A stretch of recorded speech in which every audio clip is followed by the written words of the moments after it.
A very good morning, students. Welcome back to online session on programming for problem solving course.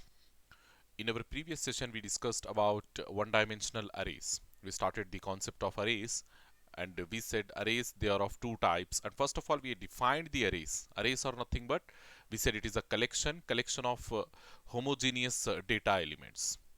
So in an array, you can put more number of values in short. So arrays, they are of two types. We said one-dimensional arrays, two-dimensional arrays. So in our previous session, we discussed about one-dimensional arrays. Okay, how we can input the values into a one-dimensional array and how we can print the values from a one-dimensional array, how we can read the values into a one-dimensional array using a scanf statement. All those things we have seen in our previous session. In today's session, we'll be discussing about a two-dimensional array. Okay, a two-dimensional array. Two-dimensional array is nothing but we are going to have the elements in two directions, rows as well as columns. Okay, we'll go into detail with respect to these two-dimensional arrays, and we will see what concepts we have over there. I mean, how we can do the initialization, how we can input the values into a two-dimensional array, and how we can output the values from a two-dimensional array. All those things we see in today's session.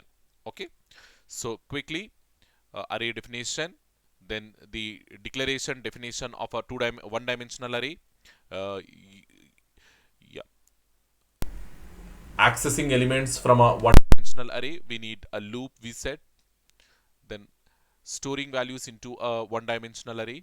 Initialization, four types: basic, partial, initializing all elements to zeros, and initializing without the size. These four different types. Then inputting values into a two-dimensional array, one-dimensional array, accessing values from a one-dimensional array. All these things we have seen. Okay, and we have also seen an example program. I mean, finding sum of all elements present inside a one-dimensional array, present inside a set of values, that also we see.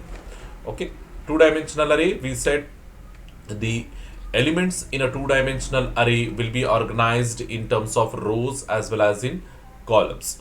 In a one-dimensional array, elements will be organized linearly, sequentially, in only one dimension. But when it comes to a two-dimensional array, elements will be organized in rows as well as in columns. Okay, many applications like your matrices, your other mathematical equations, they require arrays to be in two-dimensional or the two-dimensional data. Okay, yeah, here this is the best example to consider the two-dimensional matrix where we are using two dimensions. One dimension for storing what we call one dimension is for rows and another dimension is for columns. So always remember, whenever you are drawing a two-dimensional array like this, okay, the vertical index, whatever we are specifying over here, it is rows, and the horizontal index, whatever we are specifying over here, it is your columns. So the vertical index is rows and horizontal index is for columns. Remember this one. This is fixed and you have to remember in that way only. Vertical index is for rows and horizontal index for column. Okay. A two-dimensional array, it also be defined. It can also be defined as like it is a collection of one-dimensional arrays. A two-dimensional array is nothing but it is a collection of one-dimensional arrays, or in short we can say a two-dimensional array is an array of one-dimensional arrays. A two-dimensional array is an array of one-dimensional arrays. Declaration and definition. See here, when you are giving the name to the two-dimensional array, that is declaration. Here I have given the name like scores. This is declaration. And along with the declaration, you have to specify the dimension of each size, like how many rows you want and how many columns you want. That also you have to specify. So this entire thing, it will be considered as declaration. Okay, declaration. And whatever type specification you are giving over here, this is definition. Okay, this is definition. Declaration, definition. Remember this one. So in the declaration of array, you have to do both row dimension declaration as well as column dimension declaration. So like all other objects in C programming, your two-dimensional arrays, they have to be declared, defined and initialized before they used in your programming. Okay, declaration means giving the name and specifying the size, and definition means specifying the type, and initialization means assigning the value. That initialization we will see over here. The definition of a two-dimensional array only reserves the memory. It will not allocate or it will not assigns the values. Okay, no values will be stored in that locations. Whatever declaration definition you have done, it will not store any type of values into the memory location. So if you try to access or if you try to use those values in your program, then you will get garbage values. Uninitialized values are nothing but garbage values. Okay, the locations will generally contains unpredictable values or garbage values without initialization. Initialization of an array can be done in the following ways. So like here you can see, you can do like how you have done in case of a one-dimensional array. So here the size, when you are checking over here, how many elements it will take? 3 rows, 2 columns. So 3 rows, 2 column in the sense how many elements? 3 multiplied with 2. 6 elements it will take. 6 element, each row will contain 2 columns, isn't it? Each row will contain 2 columns. So like this. Then over here, 3 rows, 2 columns. Like this also you can do the declaration. 3 rows, 2 columns, 3 rows, 2 columns. I mean 2 columns, 2 columns, 2 columns, and overall 3 rows. You can do in this way. This is also allowed, and this is nesting also allowed. Like specifically on which row what element you want, specifically you can mention like this, or you can give like this, so that the compiler will allocate the values. Okay, so that the compiler will allocate. So how it will allocate? It will consider the first 2 values, because in every row you need to have 2 columns. So first 2 values will be considered as first row, second 2 values will be considered as second row, and third 2 values will be considered as third row. Likewise, it will do the distribution of values. Here specifically you can mention like this: this is my first row, this is my second row, this is my third row. Like that you can represent. And finally, when you are doing the representation of, when you are initializing all the values, when you are doing the declaration and definition, you can omit the number of rows. Okay, you can omit the number of rows. So in short, what I have done over here, I'm not specifying the size for my rows, I'm specifying only the size for column. So now what will happen? In every column it will take 2 values, and how many set of values you will specify, that many rows it will automatically create into this two-dimensional array. So omitting the two-dimensional array, omitting the row size in a two-dimensional array is allowed when you are doing the initialization at the time of definition itself. At the time of definition, if you are doing the initialization, you can omit the row size. Okay, and initializing all values to zeros, simply put a single 0 within curly brackets, and it will initialize. Here how many values, how many spaces we have over here now? 5 of 4. That means 5 multiplied with 4, it is 20 elements we have into this particular array, two-dimensional array, scores array. So now all my values, all those 20 elements will be initialized to zeros only. Will be initialized to zeros only. So this is initializing a two-dimensional array in different ways. So then we have inputting values. So as we are having 2 dimensions now, previously in one-dimensional array we were having only 1 dimension. So only one for loop is sufficient to access all the values from your one-dimensional array. But now in case of a 2-dimensional array, we'll be having 2 dimensions, one for row and one for column, 2 dimensions. So here, in order to access the elements from your array, or in order to input the elements into your array, we need 2 loops, one for the rows and one for the column.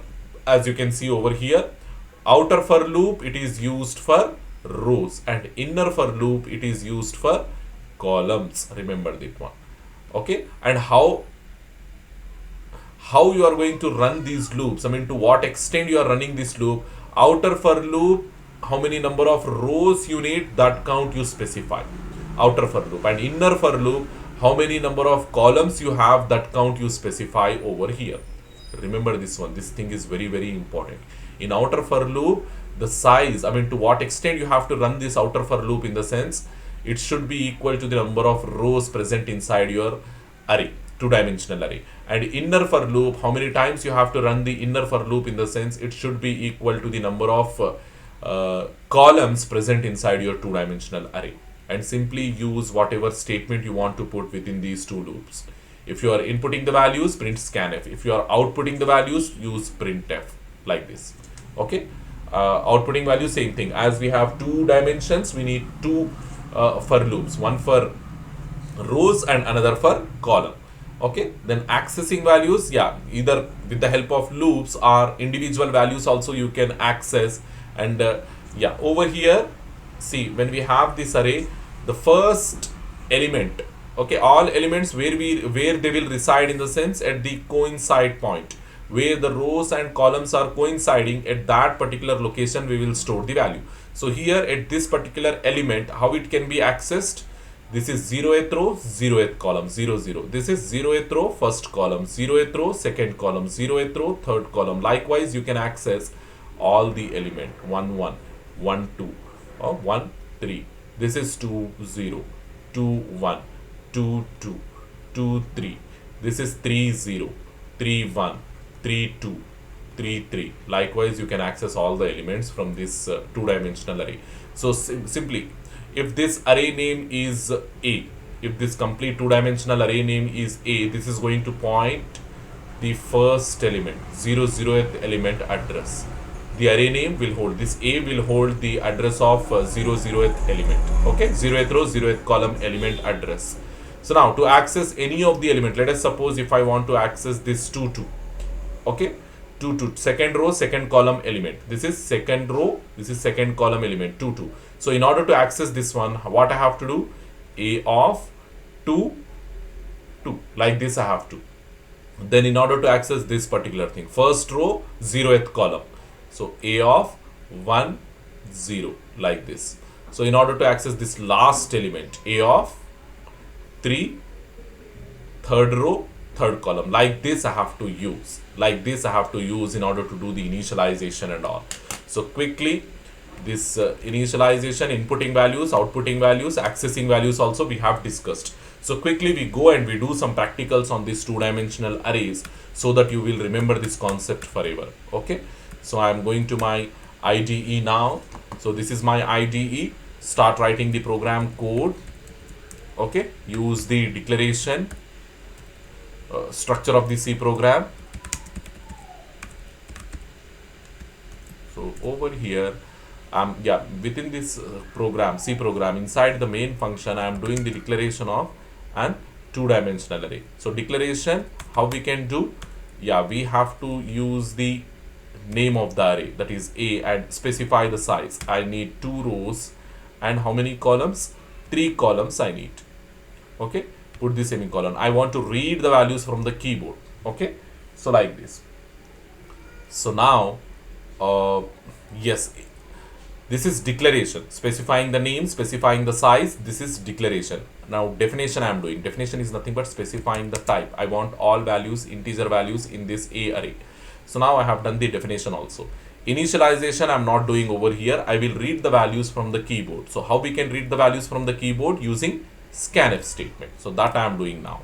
So for reading the values, I have to run 2 loops, because it is an array. It is not like a normal variable. It is an array. So I have to run 2 loops, one for the rows and one for the columns. So for running 2 loops, I need 2 counters, isn't it? One for rows, one for columns. Like this, I need 2 counters. So after this, what I am doing? I am reading the value. So for all I equals to 0, I must be less than number of rows, because outer loop is for rows, isn't it? Outer loop is for rows. So how many rows we have? 2 rows. Okay, so it should be less than. So as I said, this particular first dimension will represent rows and second dimension will represent columns. So first outer loop, it should run up to the number of rows that I am doing over here. Then I plus plus. Okay, then inner loop for columns, for I must be equals to 0, I must be less than 3, and I plus plus. Inner loop is for columns. Now use scanf. Okay, then percentile D. Okay, here you put comma A of, sorry, and percent. In scanf we have to use and percent. ANF and percent scanf and percentile d and percent a of I, then j. I will represent row and j will represent column, and simply put a semicolon at the end. So here, yeah, how this program will execute? Okay, this is only reading, isn't it? Here you have to instruct the user that to enter 6 values. Okay, enter 6 values. Like this, I am giving one common message, one simple message. Put the semicolon at the end. Now what we have to do? Yeah, go and print these values. Printing values. Okay, printf. Okay, printf values in the array. Values in the array. Okay, backslash n. At the end, put the semicolon. Now, for all I must be equals to 0, I must be less than 2. Same array we are printing. So 2 rows. I plus plus. Okay, again take the second one. For all j equals to j. Second, here also j I have to put. Okay, so here j must be equals to 0, j must be less than 3, and j plus plus. Then here printf, print the values. Printf percentile d comma. Here when you are printing, no need of %. Remember this one. When you are reading, at that time only you need %. When you are printing, you don't need the % symbol.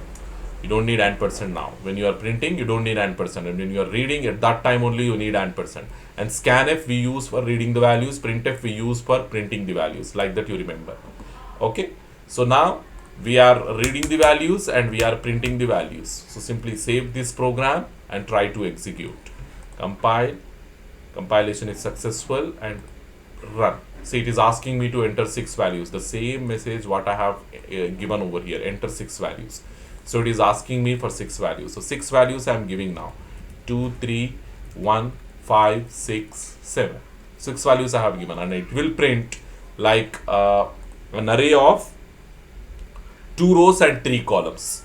How it will print? It will print an array of 2 rows, 3 columns. It is not doing that one. It is simply taking a sequential form. So how we can print that one means, simply when you are printing, come over here and do some formatting like this. You have to take the compound statement, because we are going to put more number of statements into the outer for loop. That is printf percentile d. Okay, here you put comma. So this percentile d space comma. Not required. Here only simply put backslash n, and at the end put the semicolon, and here you give a space. That's it. Now you see how nicely it will print. Run. Again you input the values 2, 4, 6, 2, 1, 3. See, now it is printing how many? 3 rows, 2 rows, 3 columns. Same thing we said now. 2 rows, 3 columns. 2 rows, 3 columns. The same thing. 2 rows. This is 1 row. This is another row. And 3 columns. This is 1 column. This is another column. This is another column. Likewise, it is printing 3 columns and 2 rows. It is a 2-dimensional array. So in this way, you can read the values into a 2-dimensional array and print the values using 2 loops. So now, basically, when we discussed about these arrays, yeah, we have to go and we have to see one thing. Yeah, this is one particular array. Let us assume this is one particular array, and it is having the notation of a matrix. As you can see, it is having a notation of matrix, isn't it? It is following the same structure like a matrix. So simply assume this as a matrix. Assume it as a matrix, and of size what? 3 rows, 2 columns. So 3 by 2 matrix, 3 by 2. Then yeah, I want to perform the addition over here, because basically I want to write a program to perform the addition of 2 matrices. So one matrix I have over here, that is A. Now I want another matrix. Okay, because in order to perform the addition, the number of rows and number of columns, the order of both the matrix should be same, isn't it? The order of both the matrices, it should be same in order to perform the addition. Okay, so that rule we are applying over here, and I am considering the second matrix, that is B matrix, and this should be, the B matrix should be of size 3 of 2 only. So here I am taking some random values, 7, 1, 4, 9, 2, 8. So when you perform the addition of these two, this is one matrix, this is another matrix. So when you perform the addition of these two, you will get another matrix, C matrix. Okay, I will store the result into my C matrix. After performing the addition, I will store the result into another matrix, that is C matrix. So that C matrix I am taking like this, So here how many, because the resultant matrix order, it should match with the source matrices, isn't it? Resultant matrix order, it should match with the source matrices. As my source matrices, they are 3 by 2, 3 by 2, my resultant matrix C, it should be 3 by 2 only. So I am taking 2 columns and 3 rows. First row, this is my second row. Now, yeah, to get this first, again here also, this is 0, 1, 2, 0, 1. Here also same thing, 0, 1, 0, 1, 2. 3 by 2 matrix, 3 by 2 matrix, 3 by 2 matrix. So how we will get C of 0, 0? How we will get C of 0, 0? So to get C of 0, 0, we have to add A of 0, 0 plus B of 0, 0. Like this we have to do, isn't it? C of 0, 0, I have to add A of 0, 0 plus B of 0, 0. So to get this one, this particular thing, what I have to do? I have to add this one plus this one. This one plus this one. 7 plus 2. When you do, you will get, basically what you will get? You will get 9. So what I am doing? I am adding this one, this one. So to get the 0, 1, to get the 0, 1, this is my 0, 1, 0 comma 1. How I can get this 0, 1? I have to add 0, 1 from A, 0, 1 from B. Then only I will get over here.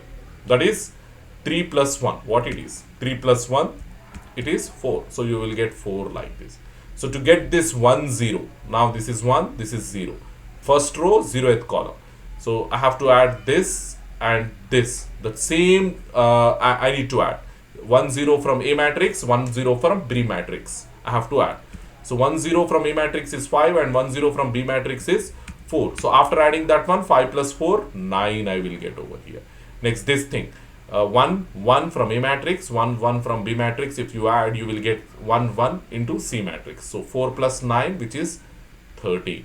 Here 8. Here 17. Likewise, you will get. So basically what we are doing, whenever we are calculating, here 0, 0 means here also A of 0, 0, B of 0, 0 we are adding. Here 1, 1 when you are calculating, here also 1, 1 you are keeping. 1, 1 you are keeping. Here 1, 0 if you are doing, here also same thing. 1, 0, 1, 0 you are doing. So basically,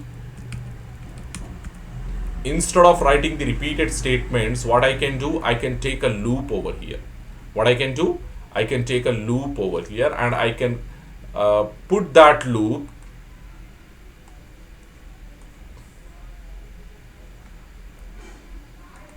okay, I can put this particular statement into those two loops. So what I have to do, I need to take a loop for all I equals to, or shall we do it directly on the IDE? Yes, we'll do it directly on the IDE. So go to IDE. Yeah, what I said, what type of matrices I need. So first of all, I will declare these three matrices, three matrices, and I read the values for A and B only, because C we are storing the result. For C matrix, we are storing the result. So I need an empty C matrix. So I should not do the initialization for C matrix. And this matrix addition, it is an important program. Okay. So quickly what I am doing over here, 3 by 2, 3 by 2, 3 by 2. How many matrices I need? I need 3 matrices. Okay. I need 3 matrices. A, 3 by 2. One more. B, 3 by 2. Okay, C 3 by 2. like this. We need 3 matrices, and finally for storing, for running the loop, 2 loops we need. For every matrix we need 2 loops. So I comma j I need. So now what I am doing, yeah, here printf statement I will simply modify. And I will say that I need enter a 3 capital A, you take capital A 3 cross 2 matrix. So by seeing that, I can understand how many values I have to give as an input. I have to give, yeah, here also you can take capital letters, because generally for matrices we use capitals, isn't it? A matrix, B matrix and C matrix, take capital letters. So enter a 3 by 2 matrix. So by seeing that order of the matrix, I will understand that I have to input 3 rows, 2 columns. That is 6 values I have to input. So here we said 3 rows, okay, and the second loop for columns, 2 columns, like this. And I am reading the values into A matrix. So A of ij. So simple. Same thing. The same thing you put for B matrix as well. Same thing you put for B matrix. Okay, B matrix also we need to read, isn't it? So same thing. Enter B of 3 by 2, 3 cross 2. Okay, so that I can understand I have to input 6 values. So here same thing once again. I is less than 3, j is less than 2, and here we are reading B matrix. Put capital B. Now after this, for values inside C, what I have to do, I have to add A values into B values. By again, value by value we are adding from both the matrices. So we need to take 2 more rows. Okay, here we don't print because it is an internal calculation. We don't print any message. So directly we are calculating for all. Yeah, same thing you take, because 2 loops again we need, one for columns and one for rows and one for columns. Same thing we need. So that same thing I am writing over here. Okay, so this is for rows, this is for columns, but right now what we are doing, we are performing the operation like C of capital C of ij, it must be equals to capital A of I j plus capital B of I j. At the end put the semicolon. That's it. Reading values into A matrix is over, reading values into B matrix is over, and calculating the result C matrix, it is also over. Now what we have to do, we have to print, okay, resultant matrix, that is C of 3 by 2, C of 3 by 2 is C of 3 by 2 is backslash n. So over here, yeah, like this format, whenever you are printing the values, this format you have to take, and instead of A we said we are printing C values. Now we are printing C values. So simply save it and execute it, compilation successful, and run it. See, I will enter, see, close this one. Here when you are entering the matrices, simply put backslash n. Okay, so that the input should start from the next line. Okay, from the next line. Okay, execution is over. See, now the control is waiting over here now. After printing this, the control is waiting over here now, and I am entering my first matrix. So in every row, I need 2 values, and I need total overall how many rows? 3 rows, isn't it? 3 rows, 2 columns. So first value 3, second row 2. Sorry, my mistake, it will not go back. So close this one. How I am entering? Compile, then run. Yeah, now it is asking 3. Okay, first row is over. 2. Second row is over. 1. Let us say this is my A matrix, A 3 by 2, 3 rows, 2 columns. A matrix is over. Now it is asking me for B value entries. B values, again I am taking 4. Okay, 5, 6. So how my resultant matrix it will print? It should get all 7s, because it will add this particular 4 with this particular 3. So the result will be 4 plus 3. Okay, 4 plus 3, when we are saying the result will be 7. Again, this 4 will be added with this 3, 7. 5 will be added with 2, 7. 5 will be added with 2, 7. 6 will be added with 1, 7. 6 will be added with 1, 7. So in your resultant matrix C3 by 2, C3 by 2, we should get all 7s. Okay, we should get all 7s like this, you can see. Okay, so here it is printing wrongly, I guess. Yes, because the reason 3 rows 2 columns, yeah, here when we are printing we have not changed. So how many rows we have in our matrices? We have 3 rows. So 3 rows you have to put for rows, and 2 columns you have to put for inner loop. Outer loop 3 rows, inner loop 2 columns. Save it.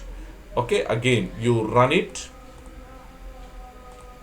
Once again you do the entry. This time I am giving some different values. Okay, 6, 6. Okay, 5, 5, 2, 2. Okay, then hit the enter. Now it is asking B. 3, 3, 2, 2, 7, 7. So now what result you have to get?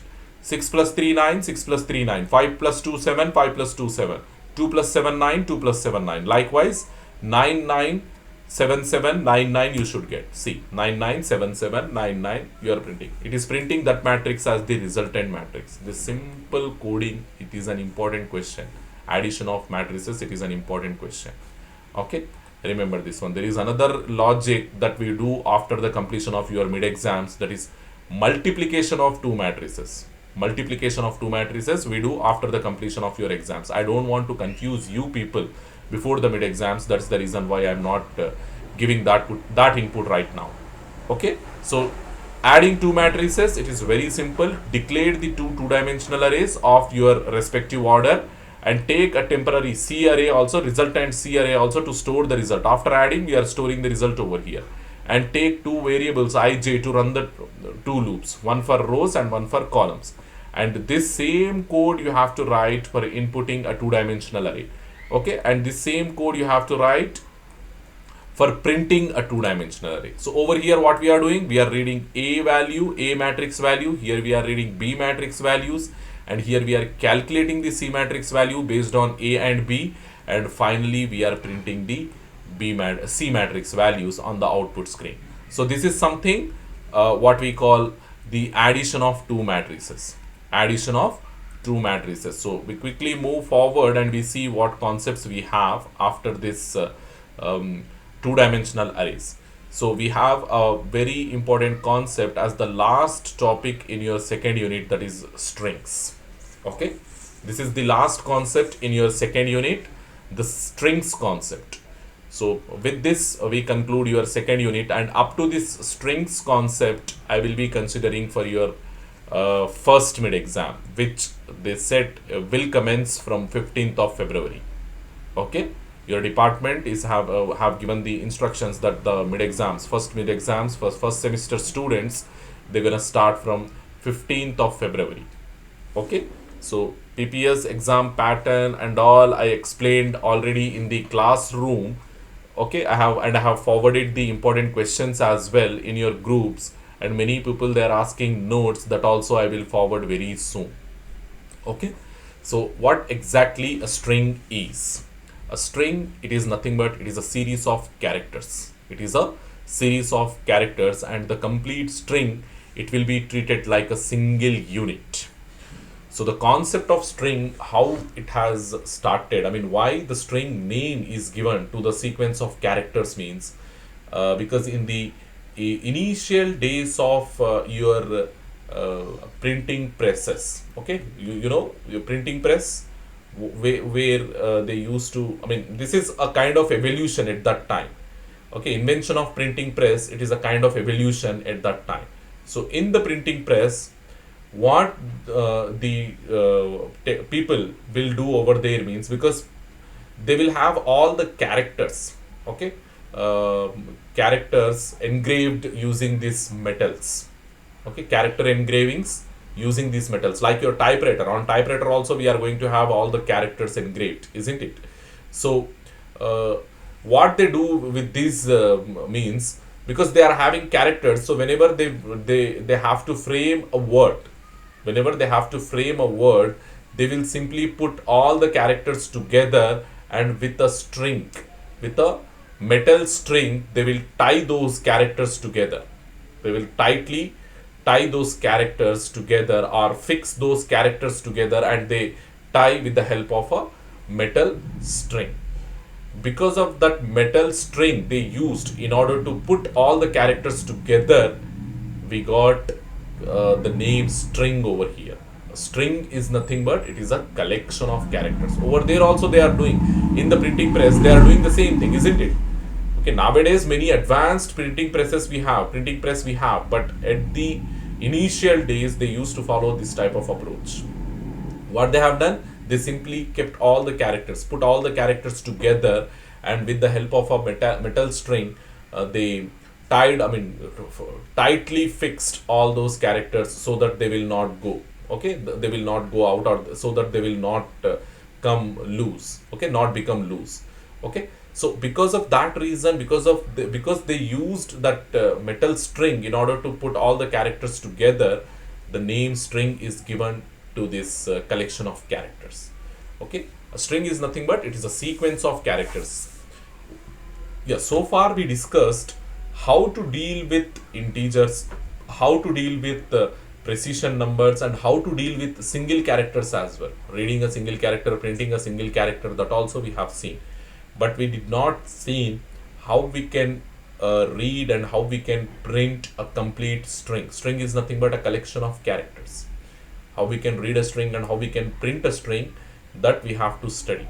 So strings basically, this is something generalized discussion we are having over here, like how I said, because a metal string is used in order to put all the characters together, the name string is given to the collection of characters in computer terminology. In this strings concept, we not only have in C, we also have the same thing in all other programming languages. Whatever programming language you go, simply the same definition will apply over there. What is a string? It is a sequence of characters, series of characters, more than one character. Okay, and that will be treated like a single unit. Why we are treating that as a single unit? Because they are tightly kept together, they are tightly arranged together, so that to have a specific meaning, or so that to be treated like a single entity. Okay, these strings, they can be of two types: fixed length strings and variable length strings.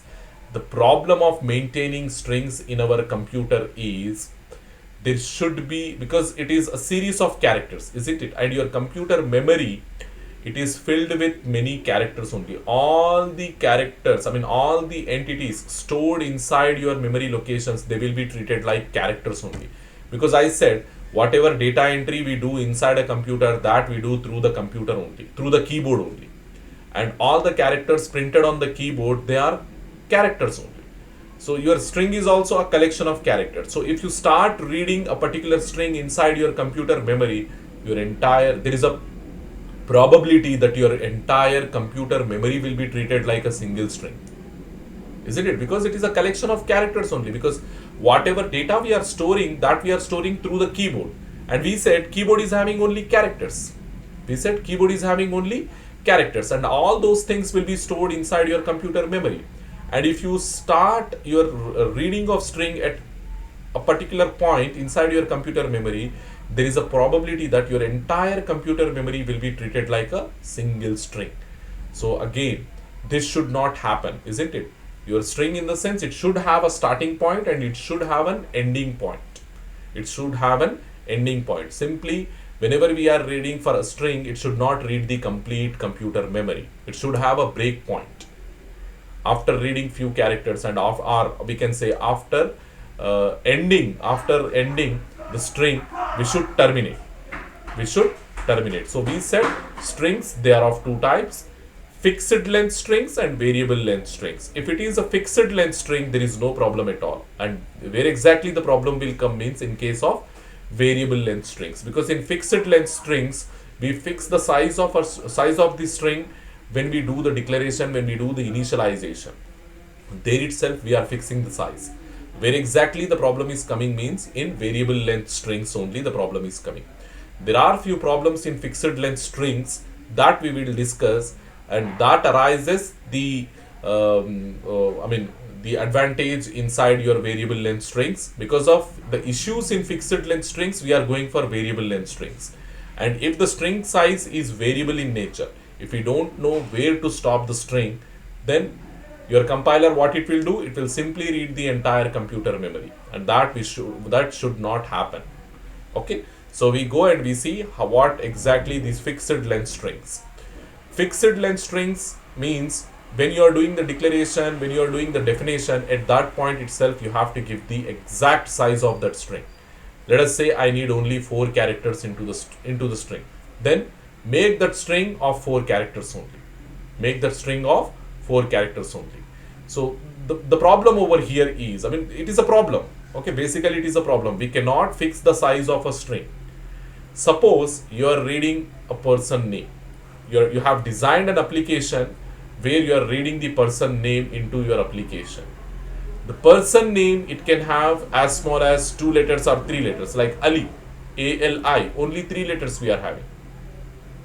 And if you take, I mean, a big name, like 10 to 11 characters, then we need more characters to store. And if you are fixing the size, like if you are making the string size as 4, then smaller names you can store into that one. Smaller names means there will be no issue. But when it comes to big names like 10 11 character names, you can't store that 10 11 characters into this 4 character string, isn't it?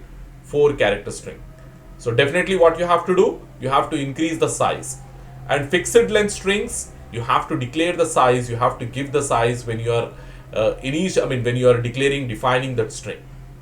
Okay, so making the string too small, okay, what will happen? You cannot store the bigger names. And making the strings too big, like what it takes, make the string as like 20 characters, then what will happen? If you store the small name into that big string, let us say Ali you are storing, and you have declared the string like 20 characters, you are using only 3 characters, and how many characters you are wasting? 17 characters you are wasting.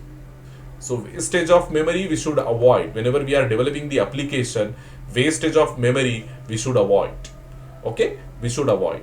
So because of this problem in fixed length strings, at the time of compilation only, we are making the size fixed for a particular for this fixed length strings. So because of this problem, if you are making the string size too small, then small names you can store, but big names you can't. I mean, if you make the string size too big, then again there is an issue. Big names, no issue, but small names, if you are storing, you are wasting the memory over there.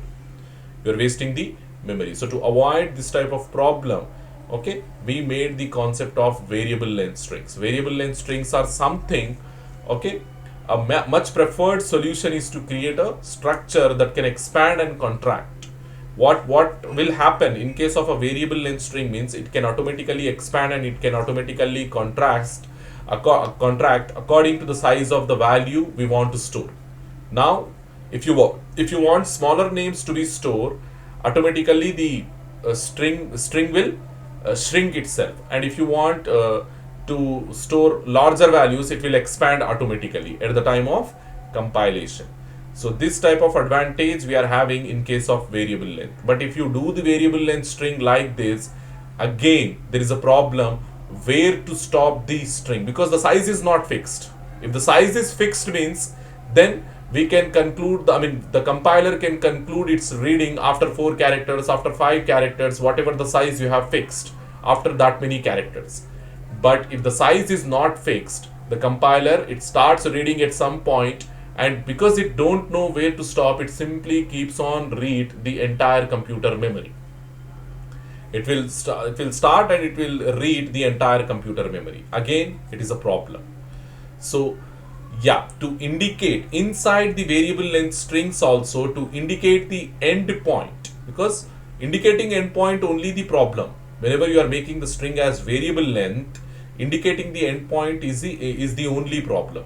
So to indicate that endpoint to the compiler, so that the compiler will come to know where to stop the reading process, we are having two types of solutions. two common techniques are used to indicate the end of the string. To indicate the end of the string, what we are doing, we have two common techniques. The first one is length controlled string. Even though it is a variable length, we specify length over there. By some means we specify the length, and by reading that length, the compiler will stop reading a string when it reaches the end of the string. So the first one is length controlled strings, and the second one is delimited strings. So in your string insertion, when you are reading the string, in your string insertion, we will make use a special character known as delimiter. A special character known as delimiter. When the compiler starts reading your string, and if it finds the delimiter, there only it stops the reading process. So in these two techniques, we are indicating the end point inside your variable length strings. This is very, very important. You have to understand. Okay, whenever you are reading, for strings, we set fixed length strings and variable length strings. Fixed length strings, we are having issues because if you make the size as too small, you can't store names of big size. It is an issue. And if you make the string size as big, then again there is a problem. If you store the small size and the remaining characters or remaining memory spaces, whatever you have allocated, that will be wasted. So I will let you understand this one by some simple means. So quickly go over here. So string is nothing but Control Z. String is nothing but it is a sequence of characters. String is nothing but it is a sequence of characters. So here I am taking one string. It is a sequence of characters, we said. And in fixed length, what we are doing, we are fixing the size. So let us say I am making the size as 4. I am making my string size as 4. So how many characters I will get into this string? Only 4 characters I will get over here. First one, second one, third one, and fourth one. So if the size is small, I can store like small names, Ali. Then what will happen? A will come over here, L will come over here, I will come over here, and we are wasting only one character over here. Not an issue. Okay, another small name like John. If you store John, so here you can store John as well. So what in that case, what will happen? Yeah, the first character, I'm simply deleting this one again. How it will get stored over here? Yeah, this thing will become JOHN. In this case, none of the character is wasted. Not even a single memory location is wasted. So storing another one, like let us say I want to store Muhammad. Can I store this Muhammad over here? No, not possible, because we have only 4 characters and Muhammad is of 7 characters. Isn't it? I can't store this big name over here. This is an issue. So make the size as very big. Make the string size as very big. Let us say I am giving like 20 characters. Now what I am doing to solve this problem, I am making the size, fixed length string size as too big. That is up to 20 characters I am taking now. I am making the size as 20. Size equals to 20. So now what will happen? Storing big names. Okay, storing big names. So 20 characters means here it will be 0 and here it will be 19. So storing big names. Let us say if some name it is going, I don't know any name with 20 characters. So we are simply assume if some name it is taking like 20 characters. Okay, it is taking like 20 characters. So that I will write over here. Like if it is taking 22, let us assume TWEN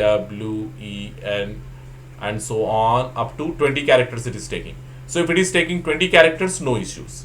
If it is taking 20 characters, no issues. But if you store a small name, like as I said, only Ali, Ali I am storing over here. So A will come over here, L will come over here, and I will come over here, and all other 17 characters.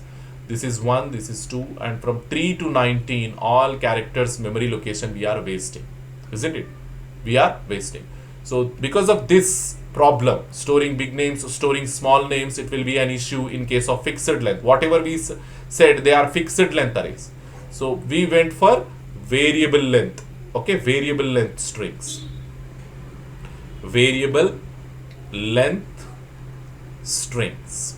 We went for variable length strings. And variable length strings, they will expand and they will contract according to the size of your name.